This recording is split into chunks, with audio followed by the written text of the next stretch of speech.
অবশেষে সোনা চোখের সামনে রুডিকে দেখে এবং নিজের মা ও বোনকে রক্ষা করতে রুদ্ররূপে দীপার হাত থেকে খড়গ নিয়ে সোনা রুডির গলায় বসিয়ে দিল। দীপার মতোই এবার সোনা নিজেই হয়ে উঠল সংগ্রামের প্রতীক। হ্যাঁ বন্ধুরা, অনুরাগের ছোঁয়া ধারাবাহিকের আগামী পর্বে এমনই এক রুদ্ধশ্বাস মুহূর্তের সাক্ষী হতে চলেছি। রূপা ও সোনাকে জোর করে সাজানো হয়, তখন রূপা বলে আমি নিজেই রেডি হচ্ছি। এই বলে সে নিজের হাসতে শুরু করে।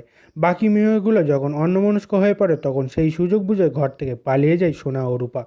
এবং তখনই মেয়েগুলো গিয়ে যমুনা মাসিকে বলিয়ে দেয়। তখন সোনা ও রূপকে ধরতে গুন্ডারা দৌড়ায় ও চিৎকার করতে থাকে এবং তাদেরকে থামতে বলে। কিন্তু সোনা ও রূপা থামছে না। তারা জানে এই দৌড় তাদের মুক্তির দৌড়, তাদের জীবনের লড়াই। একটা সময় সোনা ছুটতে ছুটতে পড়ে যায়। এরপর রূপা সোনাকে তুলে একে অপরের হাত ধরে প্রাণ বাঁচাতে ছুটতে থাকে। পেছনে ওত পেতে থাকা গুন্ডাগুলো একসময় তাদেরকে ধরে ফেলে। সোনা আর রূপাকে গুন্ডাগুলো ঘিরে ফেলে এবং অসভ্যতা করার চেষ্টা করে ও দুজনকে যমুনা মাসির কাছে নিয়ে যাওয়ার চেষ্টা করে। ঠিক তখনই এক বর্জ্য গর্জনের মতো গর্জে ওঠে হাজির হয় দীপা রুদ্রমূর্তি ধারণ করে, এক হাতে খড়গ আর চোখে অগ্নিশিখা। গুন্ডাগুলোকে একের পর এক কুপিয়ে আহত করতে থাকে দীপা।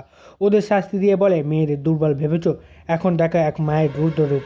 ভীতি সন্ত্রস্ত গুন্ডারা পালাতে শুরু করে আর দীপা খড়গ হাতে ওদের পেছনে দৌড়তে থাকে।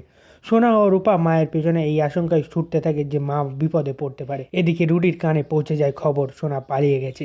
সে দলবল নিয়ে সোজা সেই পথে ছুটে দেয়। ঠিক তখনই পালাতে থাকা গুন্ডারা রুডির সামনে এসে পড়ে। রুডির চোখ পড়ে সামনে থাকা দীপার রুদ্র মূর্তির দিকে। ভয়ে সে পেছনে হটতে পালাতে থাকে, কিন্তু লাভ নেই। দীপা খড়গ তুলে এক লাফে রুডির সামনে এসে হাজির হয়। সোজা রুডির গলায় খড়গ ধরে। ঠিক তখনই সোনা সেখানে এসে পৌঁছয়। চোখে অবিশ্বাস চিৎকার করে ওঠে রুডি বলে। রুডিকে জিজ্ঞাসা করে, তুমি বেঁচে আছো রুডি, তুমি বেঁচে আছো? রূপাও এগিয়ে আসে আর বলে, দেখলে তো সোনা, মা মিথ্যে বলেনি। এই সেই রুডি যে তোমাকে বিক্রি করে দিয়েছিল, যে মারা যাওয়ার নাটক করে তোমাকে বিধবা সাজিয়ে এতদিন রেখেছে। সোনা সব কিছু মনে করতে থাকে আর সাথে সাথে তার মনে তৈরি হয় প্রতিশোধের ঝড়। এবং সে সাথে সাথে তার মায়ের হাত থেকে খড়গ নিয়ে বলে, এবার আমি নিজেই শেষ করব রুডি, তোমাকে তোমার রক্ত দিয়েই আমি ধুয়ে ফেলবো আমার এই অপমান, আমার এই যন্ত্রণা। তাহলে বন্ধুরা, সোনা কি পারবে রুডিকে শেষ করতে? কমেন্ট করে জানাও বন্ধুরা, তোমরা কী চাও, সোনাকে নিজে রুডিকে শেষ করুক নাকি দীপা